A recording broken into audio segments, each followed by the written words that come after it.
ਸਤਿ ਸ਼੍ਰੀ ਅਕਾਲ।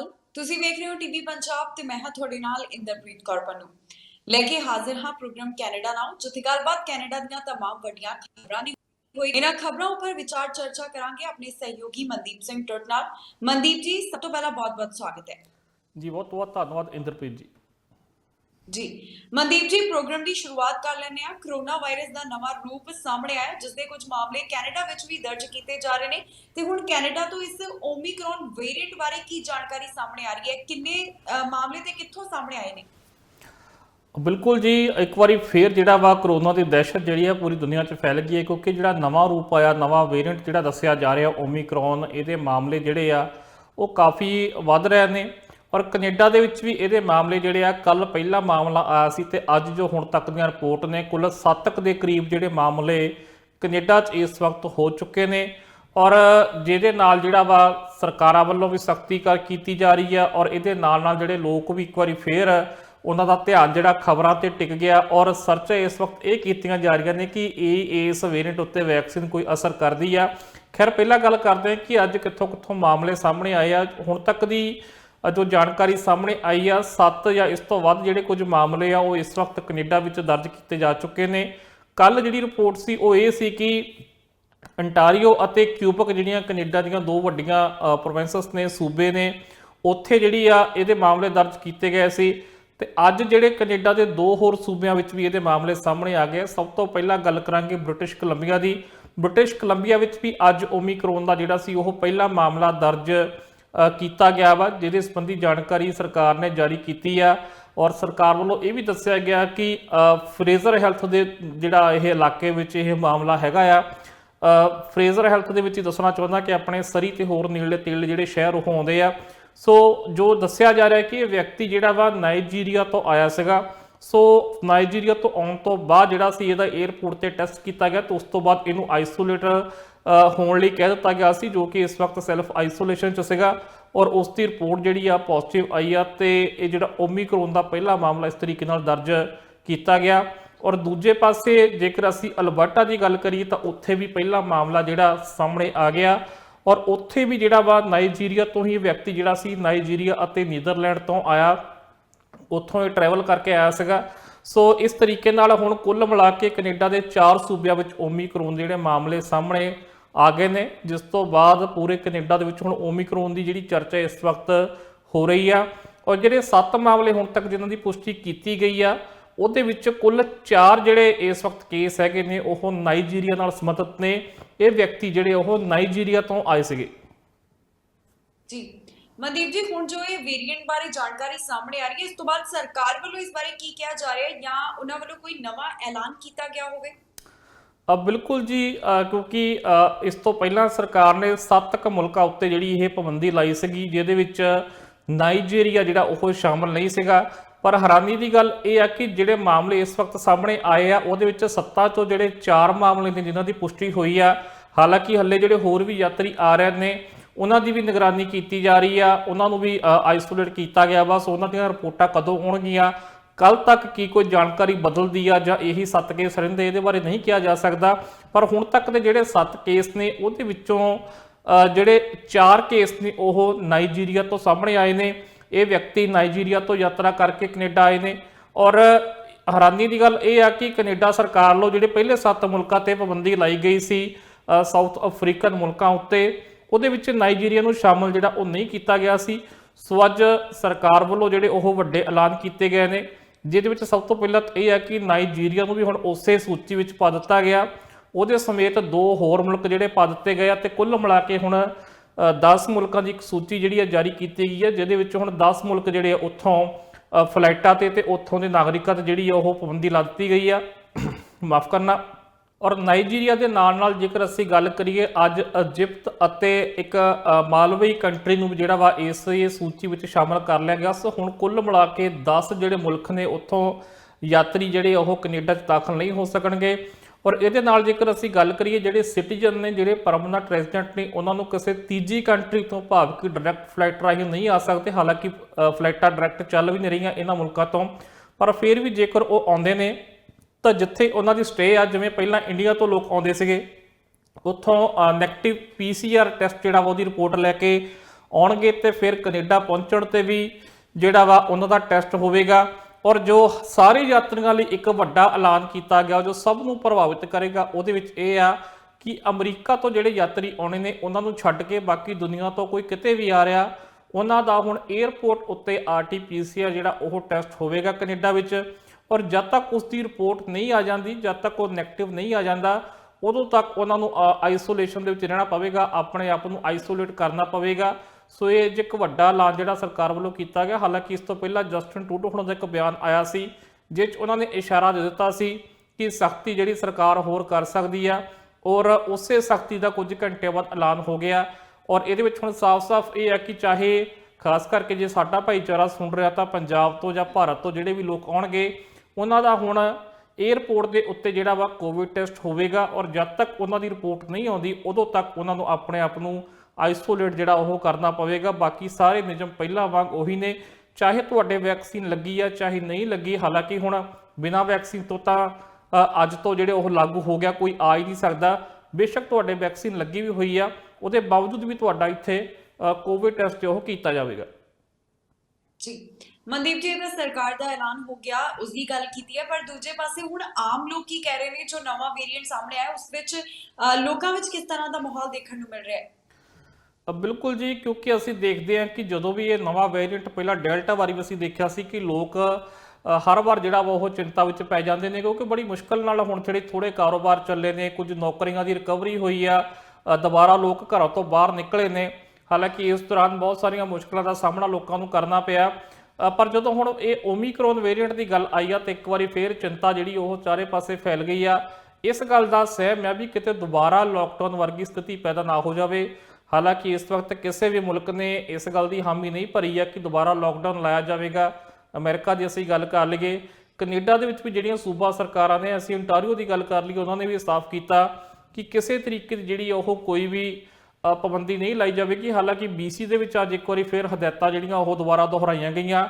ਹਾਲਾਂਕਿ ਪਹਿਲਾਂ ਵੀ ਇੰਡੋਰ ਥਾਵਾਂ ਦੇ ਉੱਤੇ ਜਿਹੜਾ ਉਹ ਮਾਸਕ ਪਾ ਕੇ ਹੀ ਲੋਕ ਜਾਂਦੇ ਨੇ, ਪਰ ਅੱਜ ਇੱਕ ਵਾਰ ਫਿਰ ਦੁਹਰਾਇਆ ਗਿਆ ਕਿ ਜਿੰਨੀਆਂ ਵੀ ਧਾਰਮਿਕ ਥਾਵਾਂ ਨੇ, ਲੋਕ ਜਿੱਥੇ ਵੀ ਪ੍ਰਾਰਥਨਾ ਕਰਨ ਜਾਂਦੇ ਨੇ, ਉਹਨਾਂ ਦਾ ਉੱਥੇ ਹਰ ਵੇਲੇ ਮਾਸਕ ਪਹਿਨੇ ਰੱਖਣਾ ਜ਼ਰੂਰੀ ਆ। ਸਿਰਫ ਖਾਣ ਤੇ ਪੀਣ ਵੇਲੇ ਜਿਹੜਾ ਉਹ ਆਪਣਾ ਮਾਸਕ ਜਿਹੜਾ ਰਿਮੂਵ ਕਰ ਸਕਦੇ ਨੇ, ਪਰ ਵੱਡੀ ਲੋਕਾਂ ਦੀ ਚਿੰਤਾ ਇਹ ਹੈ ਕਿ ਉਹਨਾਂ ਦੇ ਕਾਰੋਬਾਰ ਜਿਹੜੇ ਚੱਲਦੇ ਰਹਿਣ।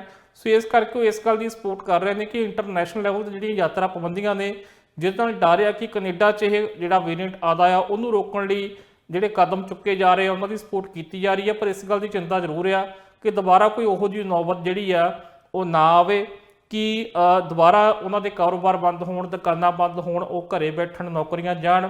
ਇਸੇ ਕਰਕੇ ਨਜ਼ਰ ਸਭ ਦੀ ਇਹ ਵੀ ਬਣੀ ਹੋਈ ਆ ਕਿ ਵੈਕਸੀਨ ਕੰਪਨੀਆਂ ਜਿਹੜੀਆਂ ਆ ਉਹ ਇਸ ਵਕਤ ਕੀ ਕਹਿ ਰਹੀਆਂ ਨੇ ਕਿ ਇਸ ਵੇਰੀਐਂਟ ਉੱਤੇ ਉਹਨਾਂ ਦੀ ਜਿਹੜੀ ਵੈਕਸੀਨ ਹੈ ਉਹ ਕੰਮ ਕਰਦੀ ਹੈ ਨਹੀਂ ਕਰਦੀ। ਇਸ ਗੱਲ ਤੇ ਵੀ ਨਜ਼ਰ ਜਿਹੜੀ ਉਹ ਰੱਖੀ ਜਾ ਰਹੀ ਹੈ। ਜੀ ਮਨਦੀਪ ਜੀ, ਇਸ ਤੋਂ ਬਾਅਦ ਅਸੀਂ ਬ੍ਰਿਟਿਸ਼ ਕੋਲੰਬੀਆ ਦੇ ਹਾਲਾਤਾਂ ਦੀ ਗੱਲ ਕਰਦੇ ਹਾਂ। ਬ੍ਰਿਟਿਸ਼ ਕੋਲੰਬੀਆ ਦੇ ਵਿੱਚ ਇਸ ਸਮੇਂ ਕੀ ਸਥਿਤੀ ਬਣੀ ਹੋਈ ਹੈ, ਕੀ ਇਸ ਬਾਰੇ ਅਪਡੇਟ ਸਾਹਮਣੇ ਆ ਰਹੀ ਹੈ ਸੂਬੇ ਤੋਂ? ਬਿਲਕੁਲ ਜੀ, ਜੇਕਰ ਅਸੀਂ ਅੱਜ ਦੀ ਗੱਲ ਕਰੀਏ ਤਾਂ ਜੇ ਅਸੀਂ ਸਰਕਾਰ ਵੱਲੋਂ ਖਾਸ ਕਰਕੇ ਜਿਹੜੀ ਜਾਣਕਾਰੀ ਜਾਰੀ ਕੀਤੀ ਗਈ ਹੈ ਉਹ 'ਚ ਕਾਫੀ ਜਿਹੜੀ ਸਖਤ ਚੇਤਾਵਨੀ ਦਿੱਤੀ ਗਈ ਹੈ, ਔਰ ਇਹ ਕਿਹਾ ਗਿਆ ਕਿ ਆਉਣ ਵਾਲੇ 48 ਘੰਟਿਆਂ ਦੇ ਵਿੱਚ BC ਦੇ ਵਿੱਚ ਉਸੇ ਇਲਾਕੇ ਦੇ ਵਿੱਚ ਇੱਕ ਵੱਡਾ ਤੂਫਾਨ ਜਿਹੜਾ ਉਹ ਆ ਸਕਦਾ ਆ।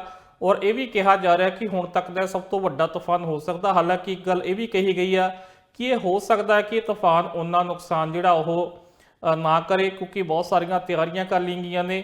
ਪਹਿਲਾਂ ਹੀ ਬਹੁਤ ਜ਼ਿਆਦਾ ਨੁਕਸਾਨ ਹੋ ਚੁੱਕਾ ਜਦੋਂ ਅਚਨਚੇਤ ਪਾਣੀ ਜਿਹੜਾ ਉਹ ਆ ਗਿਆ ਸੀਗਾ, ਪਰ ਫਿਰ ਵੀ ਜਿਹੜੀ ਲੋਕਾਂ ਨੂੰ ਜਿਹੜਾ ਉਹ ਕਿਹਾ ਗਿਆ ਕਿ ਘਰੋਂ ਬਾਹਰ ਨਾ ਨਿਕਲਣ। ਬਹੁਤ ਸਾਰੇ ਜਿਹੜੇ ਰੋਡ ਆ ਉਹ ਦੁਬਾਰਾ ਜਿਹੜੇ ਖਾਸ ਕਰਕੇ ਹਾਈਵੇ 99 ਤੇ ਹਾਈਵੇ 3 ਜਿਹੜਾ ਵਾ ਉਹ ਕਈ ਥਾਵਾਂ ਤੋਂ ਬੰਦ ਕੀਤਾ ਗਿਆ। ਹਾਈਵੇ 1 ਵੀ ਜਿਹੜਾ ਵਾ ਹੋਪ ਸ਼ਹਿਰ ਦੇ ਜਿਹੜਾ ਨੇੜੇ ਆ ਉੱਥੇ ਵੀ ਜਿਹੜਾ ਵਾ ਉਹਨੂੰ ਉੱਥੋਂ ਬੰਦ ਕਰ ਦਿੱਤਾ ਗਿਆ। ਸੋ ਇਸ ਤਰੀਕੇ ਨਾਲ ਜਿਹੜਾ ਵਾ ਲਗਾਤਾਰ ਉਹ ਸਰਕਾਰ ਵੱਲੋਂ ਅਪਡੇਟ ਦਿੱਤੀ ਜਾ ਰਹੀ ਆ।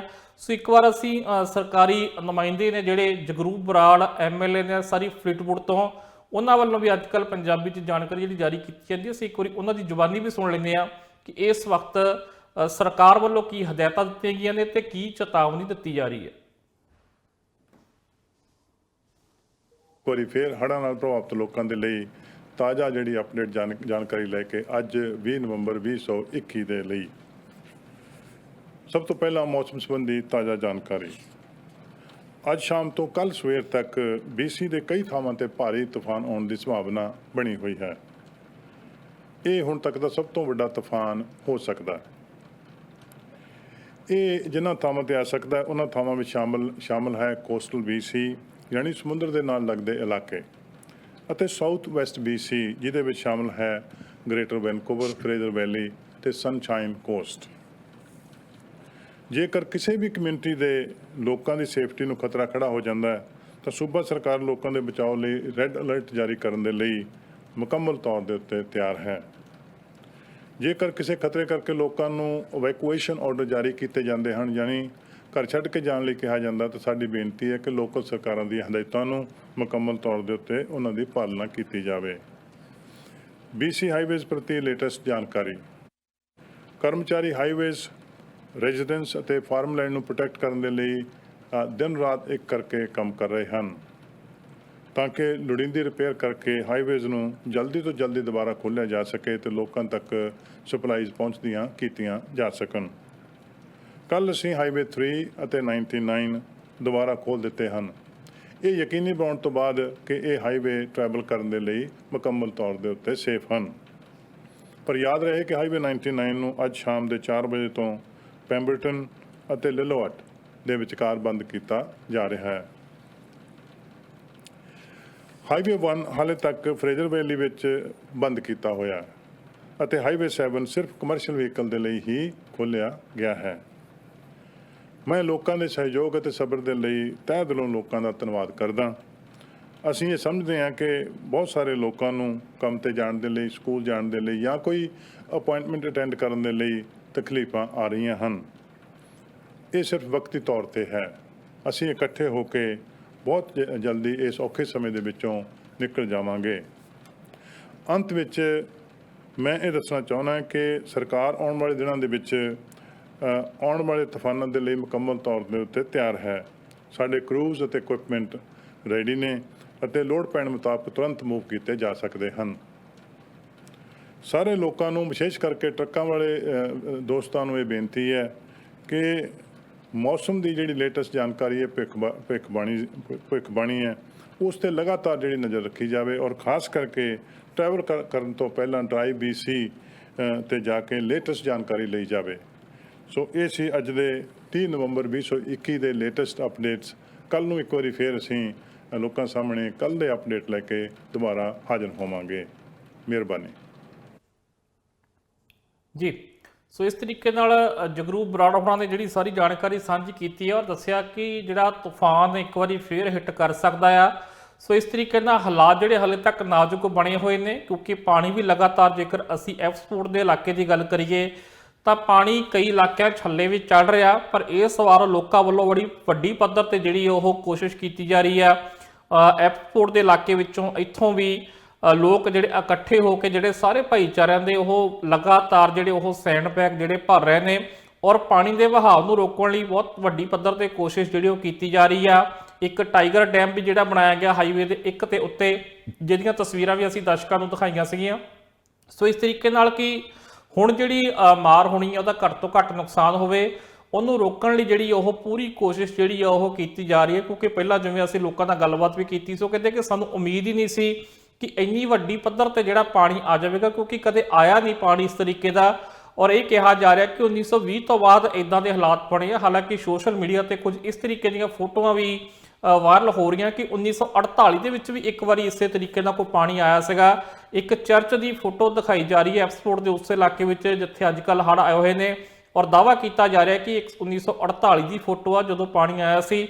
ਪਰ ਫਿਰ ਵੀ ਉਹ ਵੀ ਗੱਲ ਜੇਕਰ ਅਸੀਂ ਕਹੀਏ ਤਾਂ 70-75 ਸਾਲ ਤੋਂ ਵੀ ਵੱਧ ਪੁਰਾਣੀ ਆ। ਸੋ ਇਸ ਕਰਕੇ ਹੁਣ ਦੀ ਜੇਕਰ ਅਸੀਂ ਗੱਲ ਕਰਦੇ ਹਾਂ ਤਾਂ ਇਹ ਤਾਂ ਲੋਕਾਂ ਲਈ ਇੱਕ ਜਿਹੜੀ ਬਿਲਕੁਲ ਬਿਨਾਂ ਤਿਆਰੀ ਤੋਂ ਆਈ ਹੋਈ ਆਫਤ ਸੀਗੀ, ਜਿਹਦੇ ਨਾਲ ਹੁਣ ਨਜਿੱਠਣ ਦੀ ਕੋਸ਼ਿਸ਼ ਕੀਤੀ ਜਾ ਰਹੀ ਹੈ। ਅਸੀਂ ਤਸਵੀਰਾਂ ਦੇਖ ਰਹੇ ਸੀ ਕਿ ਬੱਚੇ ਵੀ ਔਰ ਹਰੇਕ ਉਮਰ ਵਰਗ ਦੇ ਲੋਕ ਜਿਹੜੇ ਆ ਉਹ ਆਪਣੇ ਆਪਣੇ ਪੱਧਰ ਤੇ ਜਿਹੜਾ ਉਹ ਬੋਰੇ ਭਰ ਕੇ ਸੈਂਡ ਬੈਗ ਭਰ ਕੇ ਔਰ ਜਾਂ ਹੋਰ ਕਿਸੇ ਵੀ ਤਰੀਕੇ ਨਾਲ ਜਿਹੜੀ ਇੱਕ ਦੂਜੇ ਦੀ ਮਦਦ ਜਿਹੜੀ ਉਹ ਕਰ ਰਹੇ ਨੇ ਤੇ ਇਸ ਆਫਤ ਤੋਂ ਬਚਣ ਦੀ ਕੋਸ਼ਿਸ਼ ਜਿਹੜੀ ਲਗਾਤਾਰ ਕੀਤੀ ਜਾ ਰਹੀ ਹੈ।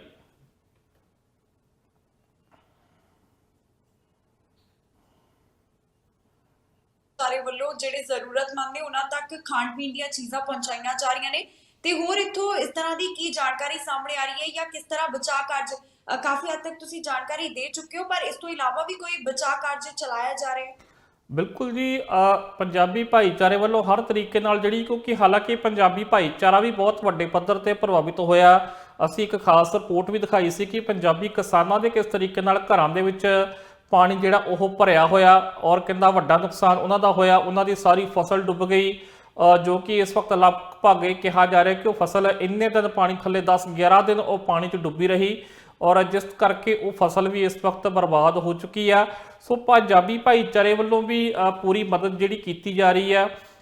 ਜਿਸ ਤਰੀਕੇ ਨਾਲ ਮੈਂ ਦੱਸਿਆ ਕਿ ਬੋਰੇ ਭਰੇ ਜਾ ਰਹੇ, ਉਹ ਸਭ ਤੋਂ ਵੱਡੀ ਮਦਦ ਜਿਹੜੀ ਸੀ ਕਿ ਜਿਸ ਵਕਤ ਲੋਕ ਫਸੇ ਹੋਏ ਸੀ, ਔਰ ਇਸ ਗੱਲ ਦਾ ਜ਼ਿਕਰ ਪਾਰਲੀਮੈਂਟ ਦੇ ਵਿੱਚ ਵੀ ਹੋਇਆ। ਖੁਦ ਜਸਟਿਨ ਟਰੂਡੋ ਹੋਣਾ ਨੇ ਸਰੀ ਦੇ ਗੁਰਦੁਆਰਿਆਂ ਦਾ ਜ਼ਿਕਰ ਕੀਤਾ ਵੀ ਕਿਸ ਤਰੀਕੇ ਨਾਲ ਇੱਥੋਂ ਰਸਦ, ਲੰਗਰ ਤੇ ਹੋਰ ਜਿਹੜੀਆਂ ਚੀਜ਼ਾਂ ਸੀ ਉਹ ਫਸੇ ਹੋਏ ਲੋਕਾਂ ਤੱਕ ਹੈਲੀਕਾਪਟਰ ਰਾਹੀਂ ਜਿਹੜੀਆਂ ਪਹੁੰਚਾਈਆਂ ਗਈਆਂ। ਸੋ ਹੈਲੀਕਾਪਟਰ ਵਾਲਾ ਕੰਮ ਜਿਹੜਾ ਹੱਲੇ ਵੀ ਜਾਰੀ ਆ। ਹੱਲੇ ਵੀ ਜਿਹਨਾਂ ਇਲਾਕਿਆਂ ਵਿੱਚ ਪਾਣੀ ਭਰਿਆ ਹੋਇਆ, ਜਿੱਥੇ ਵੀ ਲੋਕਾਂ ਨੂੰ ਜਿਹੜੀ ਹੈਗੀ ਆ ਲੋੜ, ਉੱਥੇ ਤੱਕ ਹੱਲੇ ਵੀ ਮਦਦ ਜਿਹੜੀ ਉਹ ਪਹੁੰਚਾਈ ਜਾ ਰਹੀ ਹੈ। ਜੀ ਮਨਦੀਪ ਜੀ, ਇੱਕ ਇਨਵਾਇਰਨਮੈਂਟ ਕੈਨੇਡਾ ਵੱਲੋਂ ਜੋ ਜਾਣਕਾਰੀ ਦਿੱਤੀ ਗਈ ਹੈ ਉਹ ਦਰਸ਼ਕਾਂ ਦੇ ਨਾਲ ਮੈਂ ਜ਼ਰੂਰ ਇੱਕ ਵਾਰੀ ਸਾਂਝੀ ਕਰ ਦਿੰਦੀ ਹਾਂ, ਜਿੱਥੇ ਉਹਨਾਂ ਵੱਲੋਂ ਦੱਸਿਆ ਗਿਆ ਕਿ ਕਿਹੜੇ ਹਿੱਸੇ ਵਿੱਚ ਜੋ ਕਿੰਨੀ ਬਰਸਾਤ ਹੈ ਉਹ ਪੈ ਸਕਦੀ ਹੈ। ਇਨਵਾਇਰਨਮੈਂਟ ਕੈਨੇਡਾ ਵੱਲੋਂ ਜੋ ਦੱਸਿਆ ਗਿਆ ਉਸ ਮੁਤਾਬਕ ਵੈਨਕੂਵਰ, ਐਬਸਫੋਰਡ, ਵਿਜ਼ਲਰ ਦੇ ਵਿੱਚ 60 ਮਿਲੀਮੀਟਰ ਤੱਕ ਬਾਰਿਸ਼ ਹੋਣ ਬਾਰੇ ਜਾਣਕਾਰੀ ਦਿੱਤੀ ਗਈ ਹੈ। ਦੂਜੇ ਪਾਸੇ ਜੋ ਸਨਸ਼ਾਈਨ ਕੋਸਟ ਹੈ ਮੈਟਰੋ ਵੈਨਕੂਵਰ ਹੈ ਤੇ ਉਸ ਦੇ ਵਿੱਚ ਸਰੀ, ਲੈਂਗਲੀ, ਮੈਟਰੋ ਵੈਨਕੂਵਰ ਨੂੰ ਸ਼ਾਮਿਲ ਕੀਤਾ ਗਿਆ। ਇੱਥੇ 60 ਤੋਂ 80 ਮਿਲੀਮੀਟਰ ਤੱਕ ਬਾਰਿਸ਼ ਹੋਣ ਬਾਰੇ ਇਨਵਾਇਰਨਮੈਂਟ ਕੈਨੇਡਾ ਵੱਲੋਂ ਜਾਣਕਾਰੀ ਦਿੱਤੀ ਗਈ ਹੈ। ਇਸ ਤੋਂ ਇਲਾਵਾ ਜੋ ਨਾਰਥ ਸ਼ੋਰ ਮਾਊਂਟੇਨਸ ਨੇ ਉਸ ਦੇ ਵਿੱਚ ਜੋ 120 ਮਿਲੀਮੀਟਰ ਤੱਕ ਬਾਰਿਸ਼ ਹੋ ਸਕਦੀ ਹੈ। ਇਹ ਵੀ ਜਿਹੜੀ ਜਾਣਕਾਰੀ ਇਨਵਾਇਰਨਮੈਂਟ ਕੈਨੇਡਾ ਵੱਲੋਂ ਦਿੱਤੀ ਗਈ ਹੈ। ਬਾਕੀ ਜਾਣਕਾਰੀ ਤਾਂ ਤੁਸੀਂ ਸਾਂਝੀ ਕਰ ਹੀ ਦਿੱਤੀ ਹੈ। ਸੋ ਮੌਸਮ ਤੋਂ ਬਾਅਦ ਹੁਣ ਅਸੀਂ ਗੱਲ ਕਰਦੇ ਹਾਂ ਸਰੀ ਪੁਲਿਸ ਦੀ। ਸਰੀ ਪੁਲਿਸ ਸਰਵਿਸ ਵੱਲੋਂ ਸੇਵਾਵਾਂ ਦੇਣ ਦੀ ਸ਼ੁਰੂਆਤ ਕਰ ਦਿੱਤੀ ਗਈ ਹੈ। ਇਸ ਬਾਰੇ ਕੀ ਜਾਣਕਾਰੀ ਸਾਹਮਣੇ ਆ ਰਹੀ ਹੈ? ਬਿਲਕੁਲ ਜੀ, ਸਰੀ ਪੁਲਿਸ ਇੱਕ ਸਰੀ ਦੇ ਭਾਈਚਾਰੇ ਲਈ ਬਹੁਤ ਵੱਡਾ ਭਖਦਾ ਮੁੱਦਾ ਹੈ, ਕਿਉਂਕਿ ਪਿਛਲੇ ਕਈ ਸਾਲਾਂ ਤੋਂ ਜਿਹੜੀ ਇਹ ਮੰਗ ਜਿਹੜੀ ਲੋਕਾਂ ਵੱਲੋਂ ਕੀਤੀ ਜਾ ਰਹੀ ਸੀ ਕਿ ਗੈਂਗ ਹਿੰਸਾ ਜਿਹੜੀ ਬਹੁਤ ਵੱਧ ਗਈ, ਔਰ ਜਿਸ ਤਰੀਕੇ ਨਾਲ ਆਲੇ ਦੁਆਲੇ ਦੇ ਸ਼ਹਿਰਾਂ ਦੀ ਆਪੋ ਆਪਣੀ ਪੁਲਿਸ ਹੈਗੀ ਹੈ ਸ਼ਹਿਰਾਂ ਦੀ, ਇਸੇ ਤਰੀਕੇ ਨਾਲ ਇੱਥੋਂ ਵੀ RCMP ਨੂੰ ਹਟਾ ਕੇ ਜਿਹੜਾ ਵਾ, ਜੋ ਕਿ ਇੱਕ ਫੈਡਰਲ ਫੋਰਸ ਆ, ਜਿਹੜੀ ਸ਼ਹਿਰ ਦੀ ਆਪਣੀ ਪੁਲਿਸ ਜਿਹੜੀ ਉਹ ਇੱਕ ਬਣਾਈ ਜਾਵੇ, ਔਰ ਉਹਦੇ ਹੱਥ ਜਿਹੜੀ ਆ ਸ਼ਹਿਰ ਦੀ ਸੁਰੱਖਿਆ ਦੀ ਜ਼ਿੰਮੇਵਾਰੀ ਜਿਹੜੀ ਉਹ ਦਿੱਤੀ ਜਾਵੇ।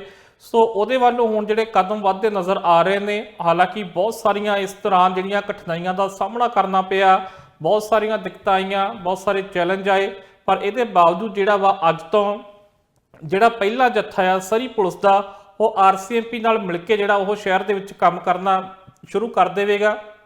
ਔਰ ਜਿਸ ਤਰੀਕੇ ਨਾਲ ਪਲੈਨਿੰਗ ਕੀਤੀ ਗਈ ਹੈ, ਜੇਕਰ ਉਸ ਹਿਸਾਬ ਨਾਲ ਚੀਜ਼ਾਂ ਚੱਲੀਆਂ ਤਾਂ ਹੌਲੀ ਹੌਲੀ ਜਿਹੜੀ ਆ ਉਹ ਗਿਣਤੀ ਸਰੀ ਪੁਲਿਸ ਦੇ ਜਿਹੜੇ ਮੁਲਾਜ਼ਮ ਆ, ਜਿਹੜੀ ਜਿਹਨੂੰ ਸ਼ਾਰਟ ਦੇ ਵਿੱਚ ਹੁਣ SPS ਕਿਹਾ ਜਾਵੇਗਾ, ਉਹਦੀ ਜਿਹੜੀ ਆ ਉਹ ਵੱਧ ਜਾਵੇਗੀ, ਗਿਣਤੀ ਵਧਾਈ ਜਾਵੇਗੀ। ਹੌਲੀ ਹੌਲੀ ਉਹਦੇ ਮੁਲਾਜ਼ਮ ਵਧਣਗੇ, RCMP ਦੇ ਉਸੇ ਤਰੀਕੇ ਨਾਲ ਫਿਰ ਘਟਦੇ ਜਾਣਗੇ, ਔਰ ਫਿਰ ਅਖੀਰ ਤੇ ਹੋਵੇਗਾ ਇਹ ਕਿ ਜਦੋਂ RCMP ਨਾਲੋਂ ਸਰੀ ਪੁਲਿਸ ਦੇ ਜਿਹੜੇ ਮੁਲਾਜ਼ਮ ਵੱਧ ਗਏ ਤਾਂ ਫਿਰ ਉਹਨੂੰ ਪੂਰੇ ਤਰੀਕੇ ਨਾਲ ਜਿਹੜੀ ਉਹ ਸਰੀ ਪੁਲਿਸ ਜਿਹੜੀ ਉਹ ਟੇਕ ਓਵਰ ਕਰ ਲਵੇਗੀ। ਸੋ ਫਿਲਹਾਲ ਨਾਲ ਮਿਲ ਕੇ ਜਿਹੜੀ ਹੁਣ ਗਸ਼ਤ ਆ ਸਰੀ ਪੁਲਿਸ ਦੇ ਆਫੀਸਰ ਜਿਹੜੇ ਉਹ ਸ਼ੁਰੂ ਕਰ ਦੇਣਗੇ, ਪਰ ਹੱਲੇ ਵੀ ਉਸੇ ਤਰੀਕੇ ਨਾਲ ਜਿਹੜੀ ਐਮਰਜੈਂਸੀ ਜਾਂ ਨਾਨ ਐਮਰਜੈਂਸੀ ਜਿਹੜੇ ਨੰਬਰ ਹੈ ਉਹ ਉਹੀ ਰਹਿਣਗੇ। ਉਸੇ ਤਰੀਕੇ ਨਾਲ ਲੋਕ ਆਪਣੀ ਸ਼ਿਕਾਇਤ ਜਿਹੜੀ ਉਹ ਦਰਜ ਕਰਵਾ ਸਕਦੇ ਆ। ਜੇ ਉਹਨਾਂ ਨੂੰ ਕੋਈ ਸਹਾਇਤਾ ਚਾਹੀਦੀ ਆ ਤਾਂ ਉਹੀ ਨੰਬਰ ਜਿਹੜੇ ਪਹਿਲੇ ਚੱਲਦੇ ਰਹਿਣਗੇ।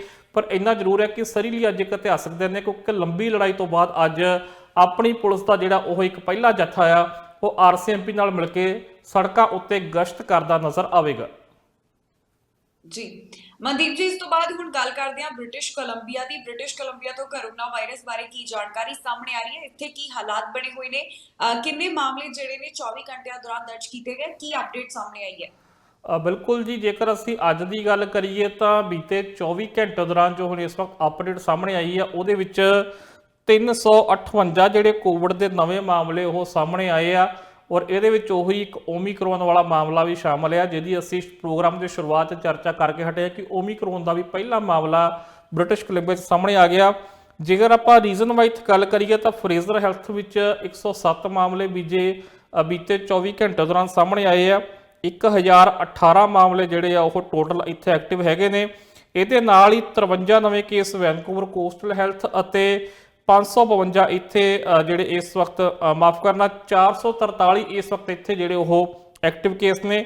85 ਜਿਹੜੇ ਨਵੇਂ ਕੇਸ ਇੰਟੀਰੀਅਰ ਹੈਲਥ ਰੀਜਨ ਅਤੇ ਇਹਦੇ ਨਾਲ ਹੀ 552 ਜਿਹੜੇ ਇੰਟੀਰੀਅਰ ਹੈਲਥ ਰੀਜਨ ਦੇ ਵਿੱਚ ਜਿਹੜੇ ਉਹ 552 ਐਕਟਿਵ ਕੇਸ ਨੇ। 56 ਨਵੇਂ ਮਾਮਲੇ ਜਿਹੜੇ ਨਾਰਥਨ ਹੈਲਥ ਰੀਜਨ ਤੋਂ ਆਏ ਆ, 337 ਐਕਟਿਵ ਕੇਸ ਨੇ ਤੇ ਨਾਲ ਹੀ 57 ਜਿਹੜੇ ਨਵੇਂ ਕੇਸ ਨੇ ਉਹ ਆਈਲੈਂਡ ਹੈਲਥ ਰੀਜਨ ਤੋਂ ਆਏ ਨੇ ਤੇ 539 ਜਿਹੜੇ ਆ ਉਹ ਇੱਥੇ ਇਸ ਵਕਤ ਅਸੀਂ ਜੇ ਕਹੀਏ ਤਾਂ ਐਕਟਿਵ ਕੇਸ ਨੇ।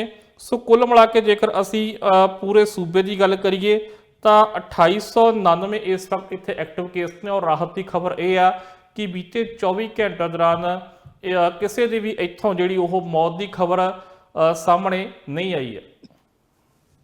ਜੀ ਸੋ ਮਨਦੀਪ ਜੀ, ਇਹਨਾਂ तमाम ਖਬਰਾਂ ਉੱਪਰ ਵਿਚਾਰ ਚਰਚਾ ਕਰਨ ਦੇ ਵਾਸਤੇ ਬਹੁਤ-ਬਹੁਤ ਧੰਨਵਾਦ ਜੀ। ਬਹੁਤ ਬਹੁਤ ਧੰਨਵਾਦ ਜੀ।